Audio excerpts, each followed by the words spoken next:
11 Golden Age stars that died from Alzheimer's disease once commanded the silver screen with unmatched presence. Their lines became immortalized in film history, and their faces were more recognizable than many world leaders. Yet in their final years, some of Hollywood's most towering icons faced an adversary no script could defeat: their own fading minds. Alzheimer's, the progressive neurological disorder that slowly erases memory and cognitive function, transformed commanding legends into shades of their former selves. Perhaps the most cruel fate for those who live to be remembered is ultimately not remembering themselves. There's something particularly heartbreaking about Alzheimer's taking a movie star, said one neurologist who treated several Hollywood legends. These were people whose whole life was based on remembering lines and conjuring up emotion, evoking audience response. To have that very essence taken away piecemeal is a special kind of tragedy. What really makes such stories poignantly sad is the contrast between that screen immortality with which these stars were endowed and the very human fragility they showed in their last chapter. Those same faces that will be forever young and vibrant in classic films gradually became unrecognizable even to themselves. What happens when you no longer recognize yourself in the mirror and you've been worshipped by millions, have been the focus of endless adoration? Asked a longtime Hollywood publicist who watched several clients' cognition decline. What happens when you forget the very films that made you a legend? It's a fall from a height most of us can't imagine. Number 1. Charlton Heston. The final battle of the epic hero. For decades, Charlton Heston had come to personify strength, authority, and larger-than-life heroism. As Moses in the Ten Commandments, he parted the Red Sea with a commanding gesture. As Judah Ben-Hur, he conquered the Roman arena in that legendary chariot race. His performances had been monuments to human resolve and dignity, which is what made the announcement he delivered on August 9, 2002, all the more poignant. My physicians have recently told me I may have a neurological disorder whose symptoms are consistent with Alzheimer's disease, Heston disclosed in a recorded statement. His once commanding voice already shook with a hesitancy that would eventually render it mute. I'm not quite used to the idea yet. With these words, spoken in the same gravitas that distinguished his finest performances, the 78-year-old actor performed one last act of heroism by leveraging his celebrity to raise awareness about a disease still cloaked in shame and ignorance. He could divide the Red Sea on camera, but could do little to dispel the fogginess enveloping his mind in his last years, a neurologist specializing in Alzheimer's treatment pointed out. Heston's determination to disclose his disease, rather than keep it under wraps, was truly very brave. In the year 2002, many families still treated Alzheimer's as a secret shame. By this time, those close to him had already seen the decline. The actor, known for his photographic memory and ability to commit entire scripts to memory, had begun to struggle with ordinary recall. Heston made one last public appearance at the Academy Awards in 2003, receiving a standing ovation from his peers in recognition of both his legendary career and his courage in facing his diagnosis publicly. Since then, he has largely retreated from public view as the disease progresses. His wife Lydia, his partner for 64 years, became his primary caregiver during his 6-year battle with Alzheimer's. She later described the heartbreak at watching her husband's essence slowly fade, while the iconic face remained physically recognizable. On April 5, 2008, Charlton Heston died from pneumonia, an ordinary complication of late-stage Alzheimer's disease. His legacy extended beyond his filmography. By choosing to disclose his diagnosis, he helped normalize discussion of a disease that had long been whispered about rather than openly addressed. The actor who played so many heroes became one himself in his final role as an advocate whose fame helped millions of families feel less alone. Number 2. Ronald Reagan. From silver screen to White House to Alzheimer's advocate. Before he became the 40th President of the United States, Ronald Reagan was a Hollywood leading man who had appeared in more than 50 films during the Golden Age. His easy charm and all-American persona made him a reliable presence on screen throughout the 1940s and 1950s. Decades later, after transitioning from entertainment to politics, speculation started to swirl about his cognitive health during his second presidential term. Though his medical team consistently denied any impairment while he was in office, an announcement 5 years after he left the White House would cast those denials in a new light. On November 5, 1994, Reagan released a handwritten letter to the American people. I have recently been told that I am one of the millions of Americans who will be afflicted with Alzheimer's disease. I now begin the journey that will lead me into the sunset of my life. With these words, the man once known as the great communicator delivered his final public message.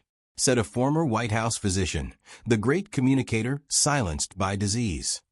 The cruelty of Alzheimer's is that it often attacks the very quality that defined a person. For Reagan, communications, being his gift the inability to articulate his thoughts, was a particularly inhumane twist of fate. His public disclosure changed Alzheimer's from a medical condition to a national conversation. As the disease advanced, his wife Nancy turned into a powerful supporter of stem cell research and greater funding for the study of Alzheimer's, as their family tragedy was converted into a public good.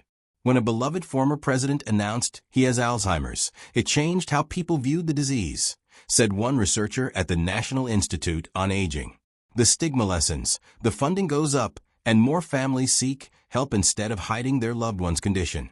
When he died on June 5, 2004, at age 93, the nation mourned not just his passing, but the long goodbye that preceded it. For a decade, his physical presence remained while his essence gradually slipped away. Reagan's battle with Alzheimer's demonstrated that the disease respects neither fame nor power. Even a man who once shaped world history was ultimately vulnerable to its relentless progression. Number 3. Burgess Meredith. The character actor's staggeringly unimpressive swan song. Rarely has an actor boasted the range of Burgess Meredith.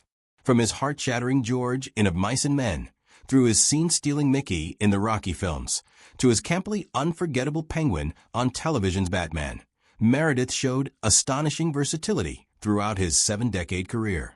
His final battle with Alzheimer's disease and melanoma received nowhere near the attention of Heston's and Reagan's, yet it was no less haunting to family and friends. The Penguin could not recall his own legacy, said one cast member who had worked with Meredith into the actor's later years. Heartbreaking was watching a man who once could become so thoroughly different from role to role lose himself bit by bit. What makes Meredith's story especially poignant is the contrast between his lifelong mental agility and the limitations he faced at the end. An actor lives in his mind, observed a director who worked with him in the 1980s. When memory and cognition begin to fail, it is not just a medical condition, but the erosion of an artist's very essence. Meredith's quiet struggle represents countless performers whose battles with Alzheimer's unfolded away from the spotlight, known only to those who love them most. Number 4. Rita Hayworth. The loved goddess forgotten by her mind. In the 1940s, Rita Hayworth was the very embodiment of glamour and raw sensuality. Her performance as Gilda, particularly the famous one-glove striptease, created such a powerful image that her pinup was reportedly attached to the atomic bomb tested at Bikini Atoll. One of Hollywood's biggest stars, she seemed destined for eternal memory. The cruel irony was that Hayworth herself would eventually lose all memory of the legendary career. The loved goddess forgotten by her own mind, said her daughter, Princess Yasmin Aga Khan, who would become her mother's caretaker and later an outspoken Alzheimer's advocate. Hayworth had been diagnosed during the dark ages of Alzheimer's. There was little support, scant research, and boundless stigma about the disease. Her symptoms started to manifest in the 1960s while she still was working. Colleagues noticed her fumbling her lines, looking around on set as if disoriented, and having mood swings that were out of character. The final years of Hayworth's life were spent in increasing isolation as she became unable to recognize friends, family members, or even her own image in her famous films. By the time of her death in 1987 at age 68, she had been in care for several years, completely detached from the world that had once adored her. The publicity surrounding her condition helped launch the Alzheimer's Association and other advocacy organizations. Her daughter Yasmin created the annual Rita Hayworth Galas, which have raised over $80 million for Alzheimer's research. In so doing, Hayworth's work stretched beyond her films. As Yasmin Aga Khan has often remarked, her mother's biggest gift may well not be the performances she left behind, but what her illness taught the world about Alzheimer's. She helped bring this disease out of the shadows. Number 5. Peter Falk. When Columbo couldn't figure out his last mystery. For millions of television viewers, Peter Falk was inextricably linked to the tattered trench coat that he, as the persistently disheveled yet relentlessly perceptive Detective Columbo, had worn for 35 years. The role made him a beloved figure on television. The bitter cruelty of his last years was that the actor playing the greatest television detective finally encountered a mystery which his magnificent mind couldn't solve: his own worsening cognitive function. Even Columbo couldn't figure out how to avoid losing his memory, said a neurologist specializing in dementia care. The decline of Falk proved particularly poignant because the character he played came to symbolize the acme of mental acuity. Columbo noticed everything, remembered everything, and pieced everything together. Falk's family realized that he was struggling with cognitive issues in the early 2000s, but for many years, he kept his decline private. He was significantly worse by 2008 when his condition led to a highly publicized guardianship case that, through court filings, showed just how deeply impaired he had become. Papers filed by his adopted daughter, Catherine, said Falk could no longer recognize familiar people, places, or things, and required full-time custodial care. Filings also showed the actor, then 81, no longer remembered Columbo, the character that defined his career. While his iconic character would eternally be associated with mental sharpness, Falk's personal story underlined the fact that even the sharpest minds remain vulnerable. Columbo never lost at his own game, says a gerontologist who knew his case. But Peter Falk, like every Alzheimer's patient, could not outsmart the disease. His story reminds us that behind every brilliant character is a human being subject to the very fragility as everyone else. Number 6. Gene Wilder. The man who kept his diagnosis private in order to protect that magic. Few actors brought as much wide-eyed real wonder and joy to the screen as Gene Wilder. As Willy Wonka, he created a character that still mesmerizes generation after generation. In collaborations with Mel Brooks, such as Young Frankenstein, he gave performances of comic genius that is incomparable. His meek, wide-eyed persona made him singularly cherished. That is, of course, why Wilder intentionally kept his Alzheimer's diagnosis private until after he had died. He did so because he didn't want the world to remember him in any other way, according to a statement released by his nephew, Jordan Walker Perlman, when Wilder died in 2016. It was not about vanity. It was about the many children who would smile and say, "There's Willy Wonka." Wilder didn't want those moments replaced by discussions of disease. His case points out how every public figure has to make that very personal decision when it comes to privacy versus advocacy. Some use their fame to drive awareness and funding, while others protect their legacy and spare their audiences the pain of witnessing decline. Both choices should be respected. Wilder's 3-year battle with Alzheimer's ended on August 29, 2016, when he died at age 83. Because he had kept his diagnosis private, his death was a sudden loss for the public, rather than the end of a long goodbye, just as he wanted it. It was his final performance, said a film critic. He orchestrated his exit with the same deliberation he brought to every part, always with an eye on the audience. Number 7. Maurice Evans. Everything from Shakespeare to science fiction to silence. To the more serious theater aficionados, Maurice Evans was one of the great Shakespearean actors of his generation. For most audiences, though, he was the urbane warlock Maurice on Bewitched. For science fiction buffs, Dr. Zaius in Planet of the Apes. In each case, his career showed a rare adaptability to genre and medium. His struggle with Alzheimer's disease was largely private, just as the struggles of so many character actors, to whom he gave so much, but about whom little notice was taken as their health began to fail. It was cruel, in particular, for a man whose great gift was language, who had made a career out of bringing Shakespeare's most tangled verse into sense and beauty. The actor who once spoke Hamlet's soliloquies with such eloquence couldn't form simple sentences anymore. He died on March 12, 1989, at age 87, with Alzheimer's listed among the contributing factors. His obituaries focused on his theatrical achievements, not his illness, perhaps as he might have wished. Evan's story epitomizes the more iconic face of Alzheimer's: private struggle rather than public cause. It wasn't just Hollywood's brightest stars that suffered from it, but also the essential character actors lending depth to classic films, whose contributions stay longer, even as their own memories faded. Number 8. Estelle Getty. The Private Battle of the Golden Girls. In one of Hollywood's great ironies, Estelle Getty became famous playing a character much older than herself in the role of Sophia Petrillo on The Golden Girls. In her early 60s, Getty played the part of an 80-something mother with razor-quick wit and impeccable comedic timing, the use of heavy aging makeup, and a white wig serving to make her appear decades older. The cruel irony would be that years before reaching Sophia's age, Getty started experiencing symptoms of Alzheimer's disease while still working on the show. "She made millions laugh and forgot them all," said a neurologist who specializes in early-onset dementia. Getty's case underlines an important reality about Alzheimer's.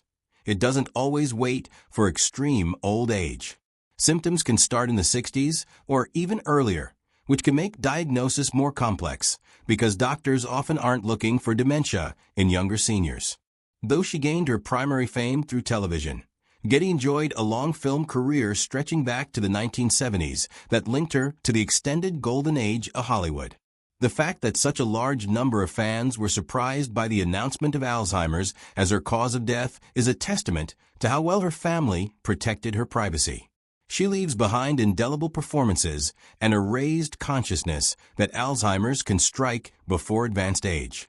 Her story continues to remind us that cognitive symptoms among younger seniors must never be dismissed as part of normal aging. Number 9.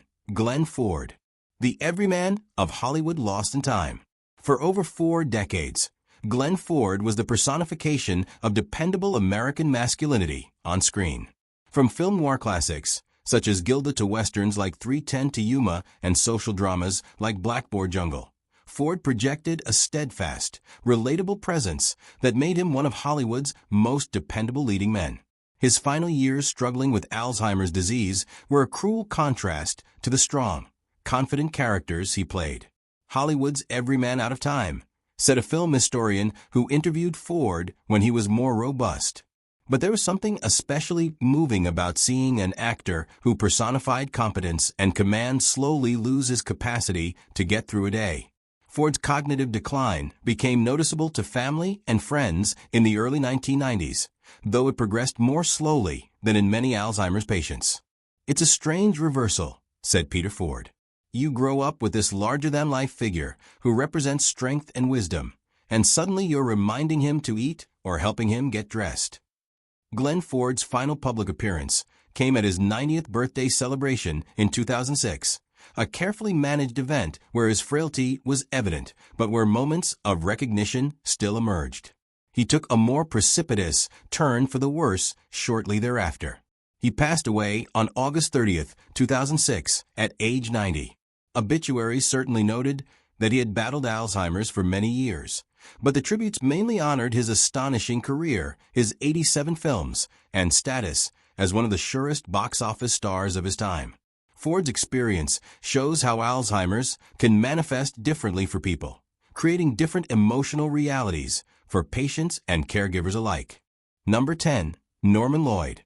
A century-plus existence with an unknowable conclusion. Norman Lloyd's passing at age 106 in 2021 marked the end of an existence that had seen the career arc of almost the entire American cinema, from silent films to streaming. His career spanned from Orson Welles' Mercury Theater in the 1930s through Hitchcock classics, such as Saboteur, into modern films, such as Dead Poets Society. But that final years brought the still uncomfortably complicated questions about aging, cognition, and dementia in far sharper relief. He outlived them all, but the memories didn't, said one geriatric specialist who researches super-elderly patients. The case of Lloyd illustrates how tricky it can be to tease apart normal cognitive aging from pathological decline in those who live into their late 90s or beyond. Unlike the others on this list, Lloyd was never given any public, formal diagnosis of Alzheimer's disease. What makes his case all the more remarkable is how extreme longevity can mask serious cognitive illness. It is accepted that people who are over 100 may be confused, and thus underdiagnosis is a risk. Even doctors sometimes fall into this trap. Despite his steadily declining cognition, Lloyd remained intermittently active in entertainment past his 100th birthday, with his final screen appearance at age 100 coming in the 2015 film Trainwreck. Number 11. Paulette Goddard. Chaplin's leading lady fades away. Sparkling with a lively personality and incredible versatility, the major coup for Paulette Goddard was her smooth passage from silent films to talkies. From comedies with Charlie Chaplin to dramatic roles in such films as The Women. Her romances with Chaplin, Burgess Meredith, and Eric Maria Remarque put her in the headlines. Her acting marked her as one of Hollywood's most versatile actresses. Her final years, however, were marked by increasing isolation as Alzheimer's disease gradually diminished the vibrant personality that had defined her public image. Chaplin's muse, observed a film historian, faded into memory. There is a particular poignancy to her case because she had always been fiercely independent. Losing that autonomy was especially devastating for someone with such a strong will. For the last few years of her life, Goddard had suffered from a greatly declining ability to remember and think. When she died in 1990 at the age of 79, heart failure was her listed cause of death, but Alzheimer's was noted as an underlying cause. Her story is particularly emblematic of so many Golden Age stars whose struggles took place before Alzheimer's was widely understood or openly discussed. Before the 1980s, cognitive decline was often diagnosed as senility or dismissed as such. Her generation approached illness different. Little was expected of celebrities to discuss openly health challenges, especially mental decline. Goddard's experience thus represents the many patients whose Alzheimer's went unnamed, is hidden behind euphemisms, and accepted as inevitable aging rather than recognized as a specific disease that deserves attention and care.